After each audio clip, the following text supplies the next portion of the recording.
Hello, Bacho. Let's see this question. The question says in earlier days, horses pulled barges down canals in the manner shown in figure. Suppose the horse pulls on the rope with a force of 8600 Newton at the angle of theta is equal to 18 degree to the direction of the motion of the barge, which is headed straight along the positive direction of an x-axis.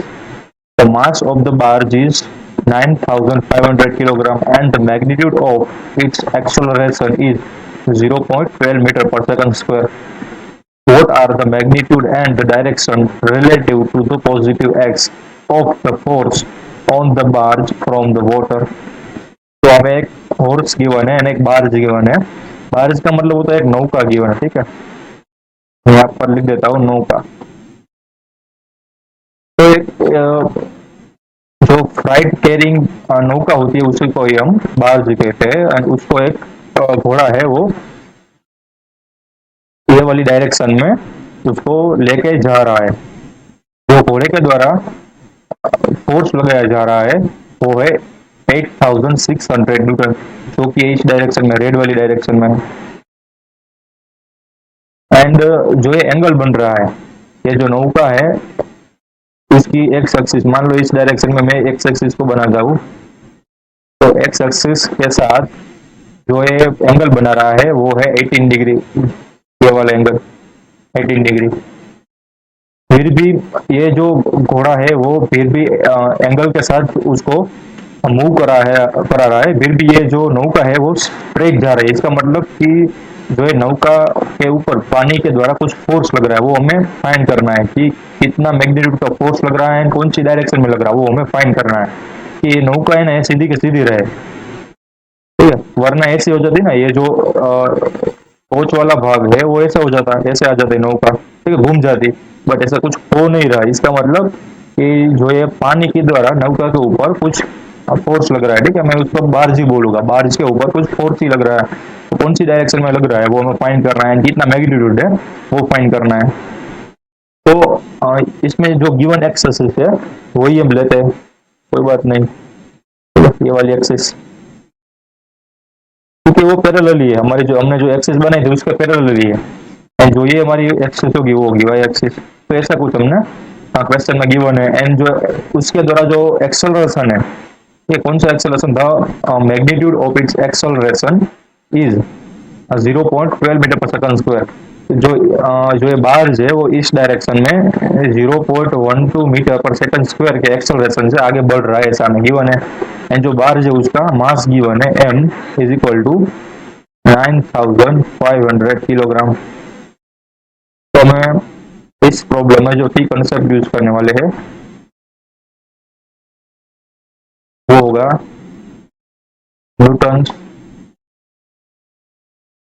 Force law, जो कि given होता है summation of F external is equal to mass of that object times acceleration of that object. कि जो हमारे पास m मास का कोई object हो एंड उसके ऊपर कितने भी एक्सटर्नल फोर्स लग रहे हो, उसका अगर सम करोगे एंड उसका नेट फोर्स निकल के आएगा, उसी नेट फोर्स के हिसाब से उस पर ए जितना एक्सेलरेशन प्रोड्यूस होगा। तो ये था न्यूटन का फोर्स का लॉ, ठीक है। इसको हम जनरल न्यूटन सेकंड लॉ भी बोलते हैं, कोई दिक्कत वाली बात नहीं। तो हम इस प्रॉब्लम में ये यूज करेंगे। तो देखो जो 8600 न्यूटन का जो टेंशन फोर्स लग रहा है घोड़े के द्वारा इस बार्ज पर, उसके दो कंपोनेंट बन रहे हैं।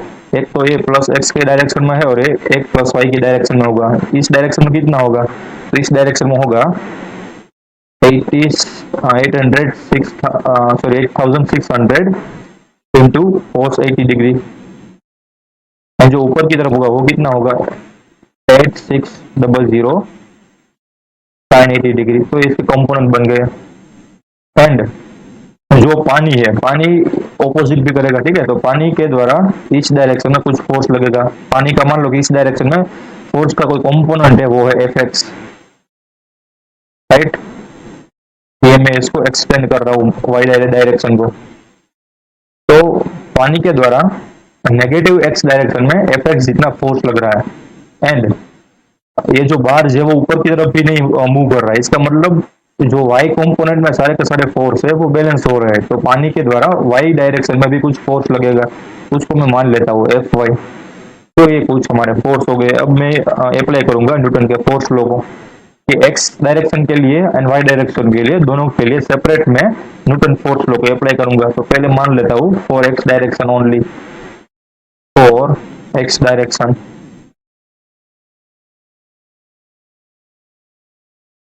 तो एक्स डायरेक्शन में रूल अप्लाई करो, कितने फोर्स लग रहे हैं, तो पहला तो ये वाला फोर्स लग रहा है, देखो 8600 कोस 80, तो मैं यहाँ पर लिख देता हूँ 8600 टाइम्स कोस 80 डिग्री। तो प्लस डायरेक्शन में माइनस क्या होगा, माइनस होगा एफ एक्स, एक्स डायरेक्शन में वो जो पानी है वो एक्स डायरेक्शन में भी अपना रेजिस्टिव फोर्स लगा रही है, वो है एफ एक्स, वो नेगेटिव डायरेक्शन में, इसलिए मैंने यहाँ पर नेगेटिव लिखा, और कोई फोर्स नहीं है, तो इज इक्वल टू क्या होगा, इज इक्वल टू बार्ज का जो मास होगा वो एम है एंड बार्ज का जो एक्सेलरेशन होगा वो ए है। तो ये दोनों फोर्स लगते हुए भी जो ओवरऑल मोशन है बार्ज का वो इस डायरेक्शन में प्लस एक्स डायरेक्शन में, जो कि हमें एक्सेलरेशन उसका गिवन है 0.12 मीटर पर सेकंड स्क्वायर। तो ये हमारा पहला इक्वेशन आ गया, ठीक है। अब इसमें वैल्यू पुट करके हम एफ एक्स को फाइंड करते हैं, देखो तो इसमें एफ एक्स को राइट साइड लेकर आएंगे एंड एम ए को लेफ्ट साइड लेकर आएंगे, तो F x is equal to क्या मिलेगा, यहाँ से मैं लिख देता हूँ F x is equal to 8600। अब देखो कोस 80 डिग्री करते हैं, तो कोस 80 डिग्री होगा हमारे पास 0.95, तो मल्टीप्लाई में होगा 0.95 माइनस बार्ज का मास, तो बार्ज का मास हमें गिवन है 9500 किलोग्राम, तो यहाँ पर मैं लिखता हूँ 9500 किलोग्राम टाइम बार्ज का एक्सेलरेशन जो कि था 0.12, तो हमारे पास एफ एक्स की वैल्यू आ जाएगी यहाँ से, तो F x is equal to 8600 times 0.95 करोगे तो हमारे पास आएगा 8170 माइनस 9500 टाइम्स 0.12 करोगे तो हमारे पास आएगा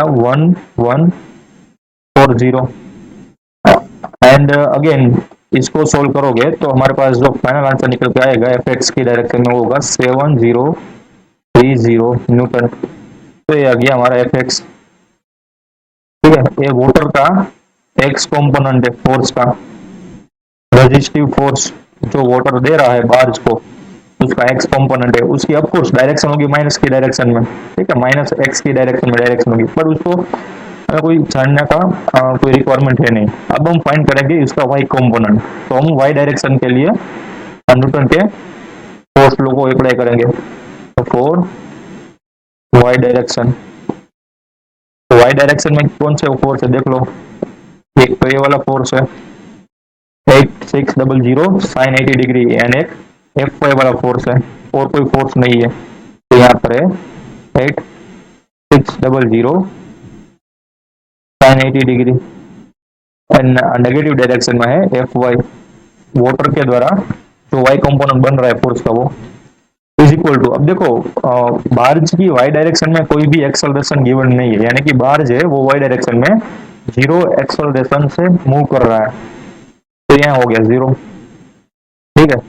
तो यहाँ पर एफ वाई की वैल्यू क्या मिली, एफ वाई की वैल्यू मिली F y is equal to 8600 times sine 80 degree. अब साइन 80 डिग्री उसको मल्टीप्लाई करोगे तो तुम्हारा आंसर निकलेगा हमारा 2657.5 न्यूटन। तो ये हमारा एफ वाई आ गया, y component of the force of the water. तो ये हमें दोनों के फोर्स के कंपोनेंट मिल गए। अब क्या करेंगे कि अब हमें फाइनल फोर्स निकालना है फोर्स वाटर के द्वारा, तो कैसे निकालेंगे, तो हमें पता है कि F of water can be given by F x square plus F y square, ठीक है। किसी का मैग्नीट्यूड निकालना हो तो इसका फोर्स का एक्स कंपोनेंट प्लस फोर्स का वाई कंपोनेंट कर दो, तो हमारे पास फोर्स का जो एक्स कंपोनेंट है वो कितना आया है, फोर्स का एक्स कंपोनेंट है 7030, तो यहाँ पर होगा उसका स्क्वायर 7030, फोर्स का जो वाई कंपोनेंट निकल के आया वो क्या है, 2657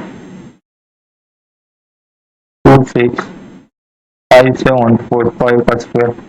तो इसका जो अब हम स्क्वायर रूट स्क्वायर करेंगे पहले, तो स्क्वायर करके तो आंसर आएगा ऐसे कुछ 4942 प्लस, एंड इसका आंसर आएगा 7062306.25, बट पॉइंट को हम नहीं ले रहे, ठीक है, हम क्लोजेस्ट इंटीजर में ही इसका आंसर ले रहे हैं। तो यहाँ पर ऐसे कुछ आएगा। अब इसका एडिशन करके स्क्वायर रूट करोगे तो इसका आंसर निकल के आएगा वो कुछ इस तरह से आएगा 7515.5 न्यूटन। तो हमारे पास जो वाटर के द्वारा रेजिस्टिव फोर्स लग रहा है बार्न पर, वो उसका मैग्नीट्यूड आ गया। अब हमें फाइंड करने की कौन सी डायरेक्शन में फोर्स लग रहा है, तो मैं वापस से चले जाता हूँ यहाँ पर ड्राइंग इमेज में। तो देखो, फॉर एग्जांपल वाटर है, उसके दो कंपोनेंट पड़ गए, देखिए हमें तो पता है पहला कंपोनेंट इस डायरेक्शन में पड़ा, एंड जो सेकंड कंपोनेंट था वो माइनस वाई डायरेक्शन में हमें मिला। तो ऑब्वियसली हमें पता है कि जिस डायरेक्शन में कंपोनेंट है उसके प्लेन में ही कहीं ना कहीं हमारा जो वेक्टर होगा एफ का वो वहां पर ही होगा। तो यहाँ पर ही ऐसे कुछ हमारा फोर्स का वेक्टर आएगा ऐसे, ठीक है। थोड़ा सा ऊपर लिखता हूँ यहाँ पर, तो ये हमारा वाटर का फोर्स का वेक्टर आ गया इस डायरेक्शन में। अब हमें फाइंड करना है कि जो एक्स डायरेक्शन है एंड ये वाली जो एक्स डायरेक्शन है एंड इसके बीच का एंगल क्या है, वो मान लेता हूँ थीटा एंगल है, तो उससे हमें एंगल भी पता चल जाएगा। तो थीटा एंगल कैसे फाइंड करते हैं, ठीक है, तो एंगल कैसे फाइंड करते हैं, तो एंगल हमें पता है tan theta is equal to होता है y component divided by x component. तो हमें इन दोनों के बीच का एंगल पता चल जाता है। तो y कंपोनेंट हमारे पास कितना आया था, y कंपोनेंट देख लो 2657.5। तो यहाँ पर लिखते हैं 2657.5 डिवाइडेड बाय उसका x कंपोनेंट। x कंपोनेंट क्या आया था हमारे पास 7030, तो यहाँ पर लिखते हैं 7030, ठीक है। तो हम उसका डिवीजन करते हैं 2657.5 divided by 7030 is equal to 0.378।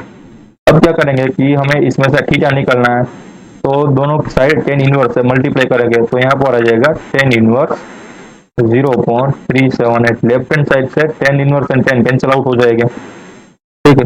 तो हमारे पास टेन इनवर्स 0.378 की जो वैल्यू निकल के आई वो आई 20.7 डिग्री, ठीक है, ऐसे कुछ 20.7 डिग्री। तो देखो ये जो डिग्री है ये ना एंगल है ना, वो ये वाला है, एक्स माइनस एक्स के साथ आया है, हमें चाहिए प्लस एक्स के साथ कितना एंगल बना रहा है, ये वाला एंगल चाहिए, ठीक है। तो हमें कितना डिग्री ओवर एड करना पड़ेगा, हमारा जो एंगल है ना वो ग्रीन वाला है, हमें प्लस एक्स के साथ कितना एंगल बना रहा है वो चाहिए।